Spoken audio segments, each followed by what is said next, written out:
recording. Welcome, everyone. I'm delighted to be having this conversation with a dear friend, Aparajita Bharti. Many in the school community, students, parents, school counselors, educators would have heard of the Young Leaders for Active Citizenship, in short, YLAC. It's an amazing initiative started by Aparajita, and we'll get to know about that from you. So welcome, Aparajita. How's everything? Thank you. Great. So, this conversation, we've known each other since I think 2009 when you were applying to University of Oxford and we happened to meet. Since then, it's been 11 years and I thought, okay, this is going to be an interesting catch up. But to just make it easier for everyone in the audience, I thought focusing on three things. One is your journey as a student. And I know you're still working with so many students and you learn from them like I do. And I feel that's such an integral and very important part of being in education. So I'd love to know about life from DPS RK Puram to Shahid Sukhdev, the business school, and then finally going to University of Oxford and doing many more things with the Tony Blair Foundation. So that's one. So let's start with that, and then we'll hear more about YLAC and how it all started and the 3 or 4 programs that you run with high school kids. So over to you. Let's begin. Great. So I think you've asked me like a lot of questions and I have to recount 11 or 12 years of my life. But I think it's always fun to think about the past and how things added up. But I think as, many people who were in 11th and 12th grade in 2006-07, I'm giving off my age right now, I sort of chose one of the streams that was available. IB board hadn't taken off by then in such a great way. So, I was in CBSE board. And I chose to do commerce because I was just excited about economics and, it was pretty random in some ways. And then I went to CBS, which is a great college because everybody told me that there are great placements and, everybody's working towards a consulting job or, at that time, the Indian economy had just sort of opened up. So, a lot of interesting opportunities had started coming up in the private sector, which wasn't the case for a generation before. So I think there was a lot of focus on placements and, getting that right through your undergrad. And that determined why I chose to go to CBS. I think though I had a great time when I went there because I got to do, I had a great peer group. And I think Indian colleges are great in the way they select people, because there's just so many people applying for those 100 seats or 200 seats. So, there's a lot of competition to get into Indian colleges. So you end up having a great peer group at any of these sort of top colleges. And that was the case with me as well. But I think what I learned the most from was the extracurricular activities that I did throughout my college life. So I was the president of the Street Play Society while I was at CBS, and Delhi University has a great culture of, street theater and its role in activism and public life. And when I entered CBS, I used to already do a lot of theater while I was in school. So it gave me a chance to build on what I already knew, but also tailor it to a new audience. And as the Street Play president, I founded something called Manthan, which I think really changed the trajectory of what I was doing up until then. Manthan was basically designed to take back street theaters to the streets.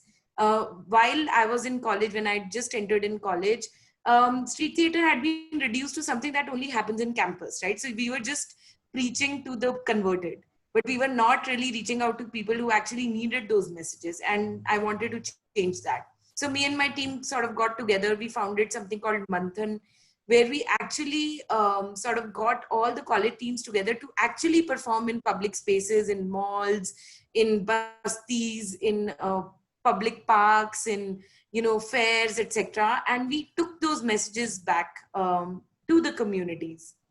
And at that time, there was also, 2009 Mumbai attacks had happened. And, I think there was a lot of thinking among people as well that what is happening to our country? Why are we just putting up with whatever is happening?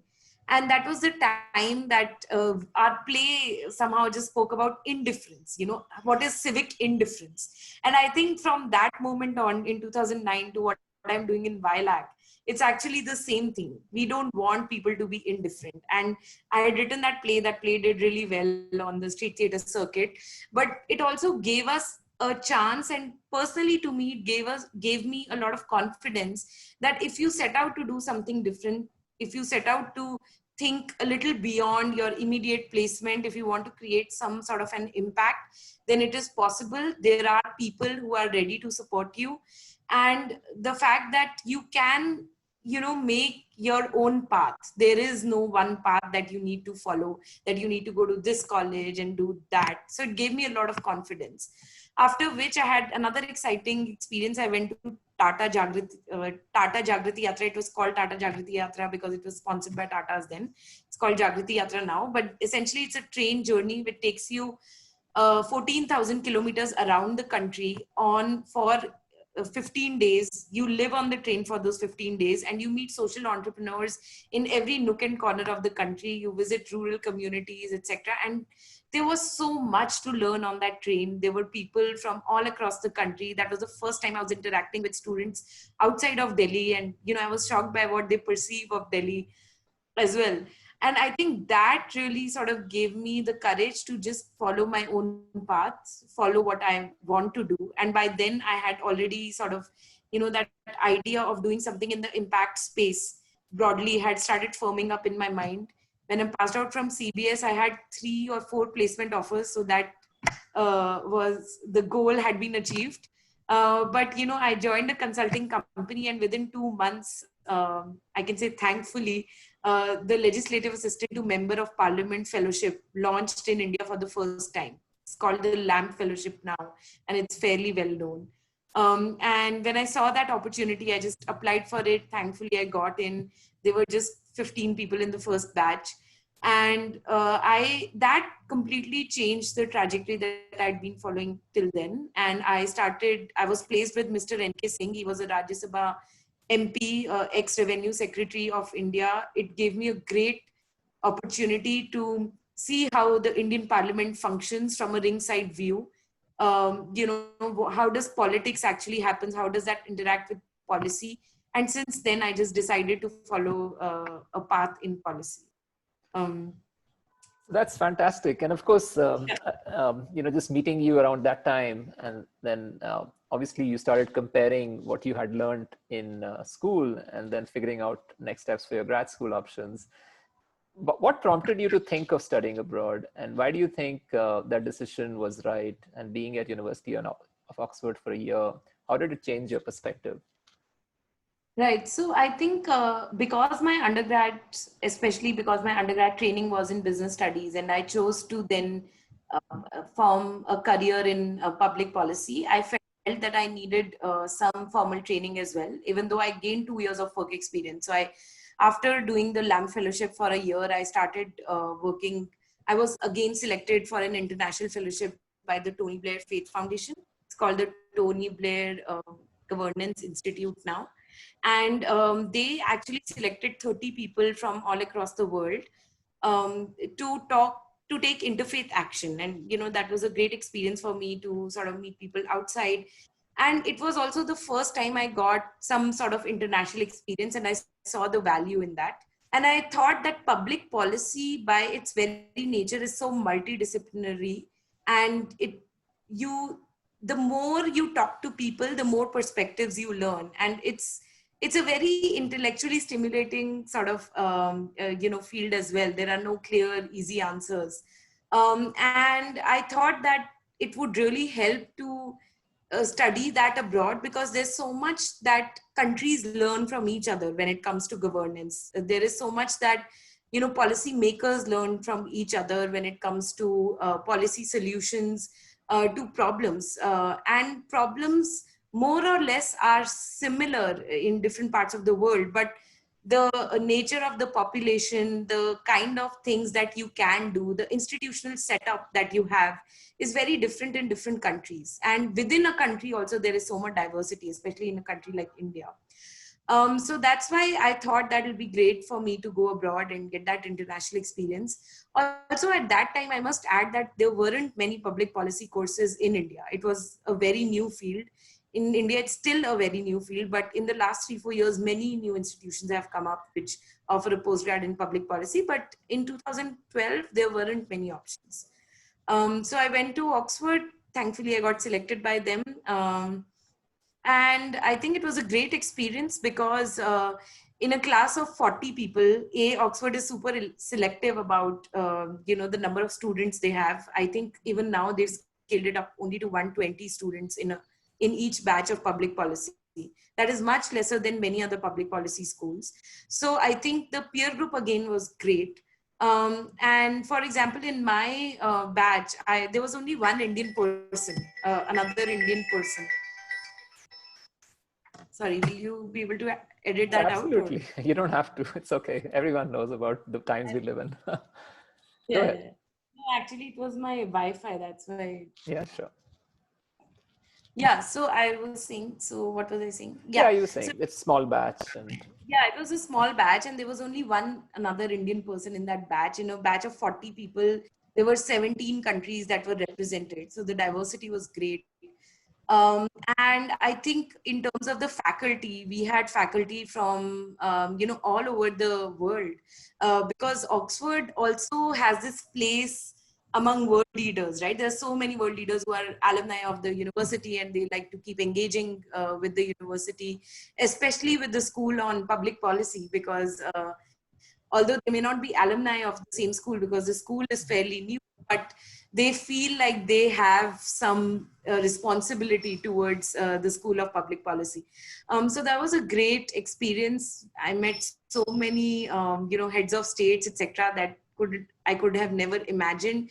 There were so many Indian policymakers who came during that year to Oxford for either, short-term programs that they were doing. So I was just hanging around with a few members of parliament in Oxford. And, they were also at more ease than what they would be if you meet them in Delhi. So even that was such a great experience. And in terms of just the diversity of people I interacted with, right? It's not just people who you meet in your school. There are so many other social opportunities that the university offers in terms of the common groups, the college experience that Oxford has. And through that, I interacted with so many people who were doing their PhDs in pure sciences, with economists, with people who were doing computer, engineering, so many different things. One of my friends there was doing his PhD in string theory. So it was a really interesting experience for me to be able to just sort of soak all of those experiences in and see how knowledge sort of comes together and how different things relate with each other.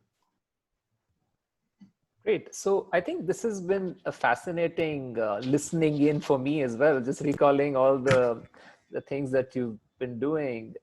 So, the next part of the conversation I wanted to gear towards understanding the work that you're doing now with YLAC. And every other year I see that Rohit and you, your co-founder and partner, have added a few new features.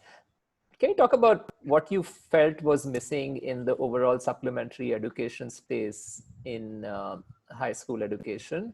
And then the different aspects of critical thinking, adding components of empathy, the things about being sensitive to bringing about change. How did all of that become different parts of the puzzle and then fit in? And where is it today? Great. So I think, since we were on this journey, and Rohit, my co-founder, he also followed a very similar path. He was an engineer and then he was in consulting and, he somehow developed an interest in public policy because he was involved in student politics. And at some point he felt that no, public policy is his calling, and he left a very lucrative job and shifted to public policy. And then he started out his, journey, and then went to Harvard Kennedy School to pursue a postgrad. And I think both of us felt that there are many people like us, maybe, who actually want to do something, who want to create an impact, but they just don't know where to start. And, we kind of lost also a few years in finding that path.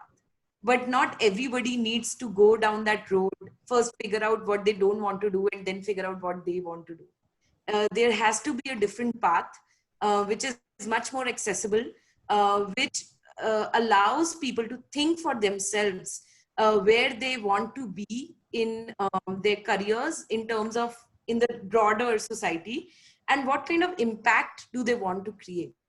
And we felt that there wasn't a formal platform that was giving that guidance. Unfortunately, our school systems, even the all kinds of schools, right? We are all just so focused on our, getting the best education, getting the best job.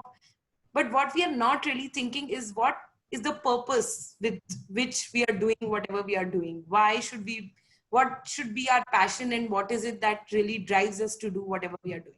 And we don't want everybody to enter the impact sector. That would be, in fact, not the best use of everybody's, talent.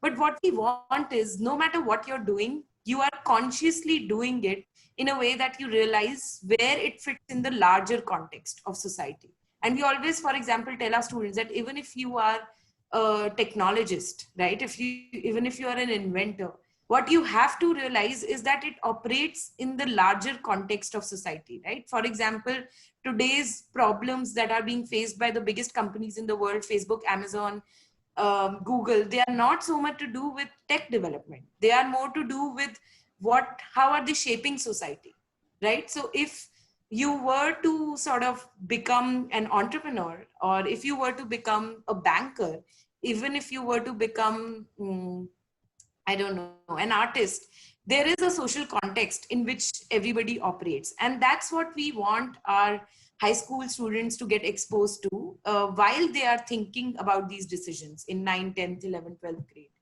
And Arjun, you were a big part of this journey, right? In 2016, it was just an idea on paper, and you literally said that go ahead with this. There is a market for this, and people really want this kind of experience. So thank you for it was great. I think just following on your success, we've also sort of reinvented, and many other counselors have also added so many interesting things to going beyond just advising students on exploring careers, majors, but thinking of how to build 21st century skills in students we serve.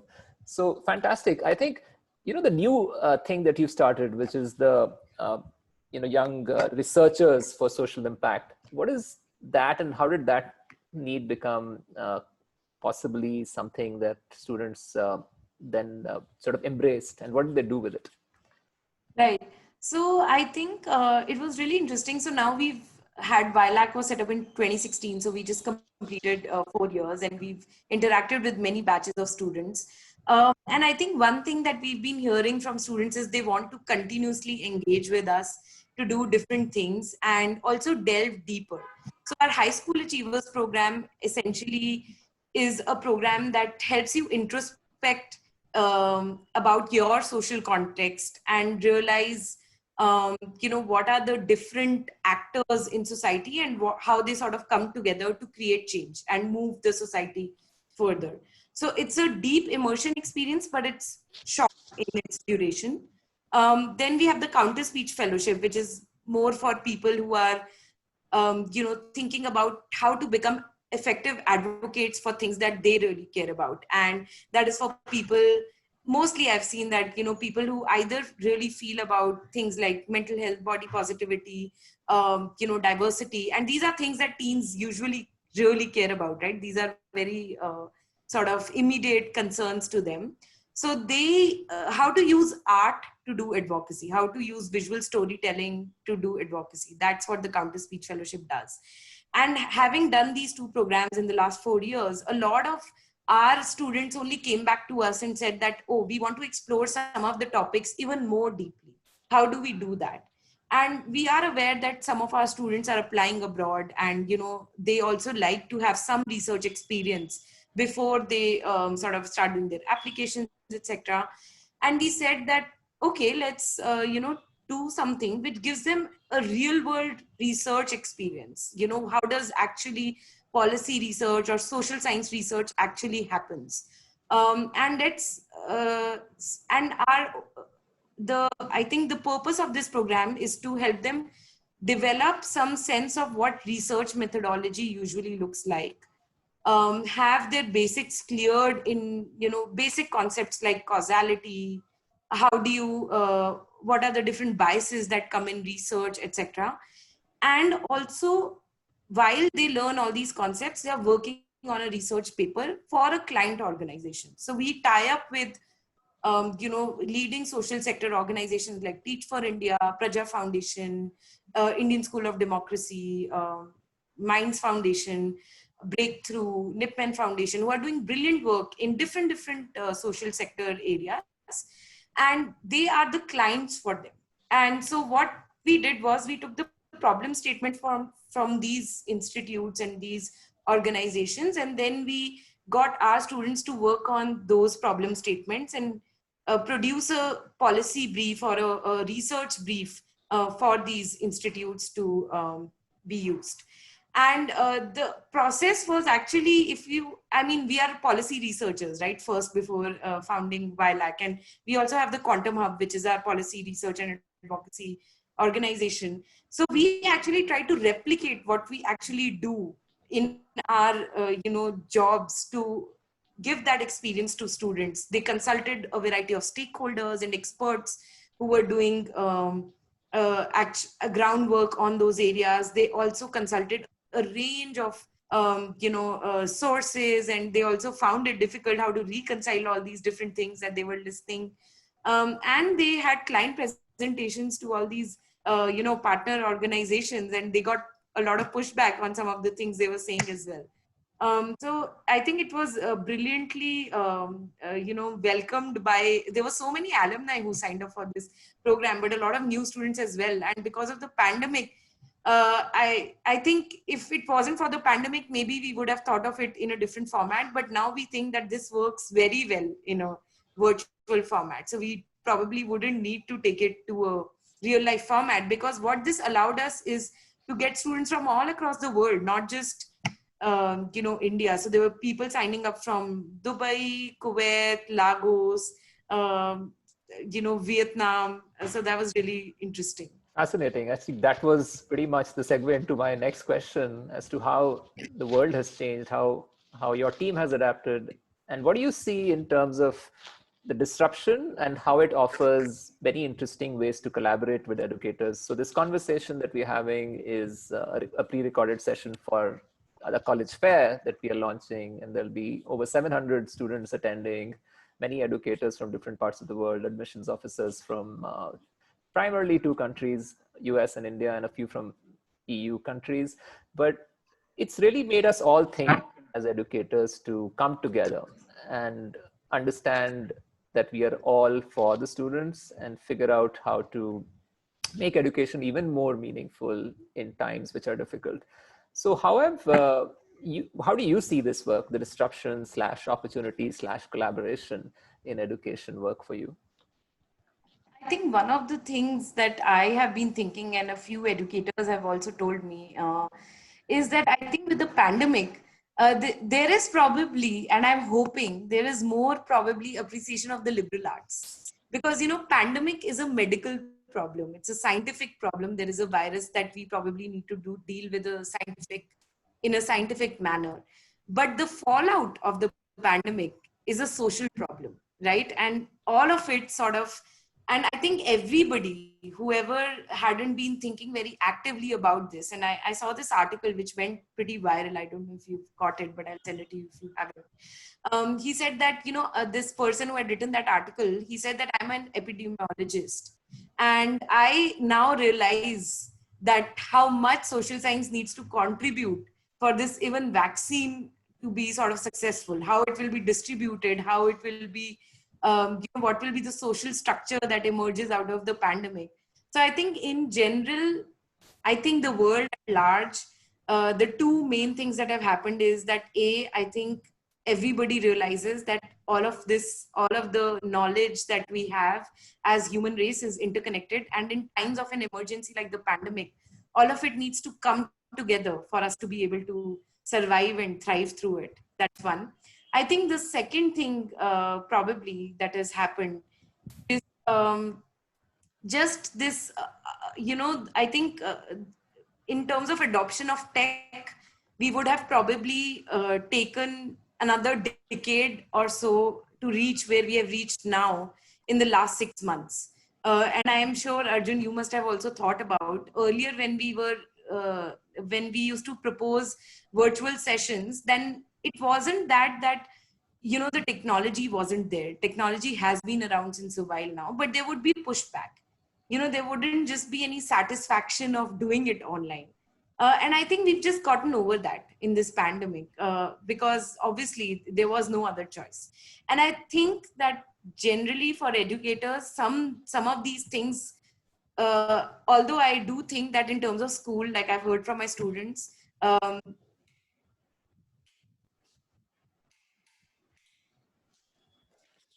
Yeah, carry on. I've heard from my students that there is a lot of fatigue setting in with so many sessions, and that's completely understandable. But some of this is never going to go back, to the normal world where people sit across the table, and that is a great opportunity because earlier the access was a problem, right, for many people. If there were people in, for example, tier 2 cities who are otherwise super aspirational with the kind of materials that they want to access. Now, a lot of people are accessible to them who were earlier not. And that is also great till the time we can take care of this digital, gap that we have in India, especially. But I think it's a great opportunity, and I've seen a lot more collaboration, as you said, and among educators, among even students, in terms of pooling resources. And its students are also realizing that the locus of control of learning is with them. Nobody can force you to learn on video, right? If you can always say my internet is not working, turn off your chat and just run away.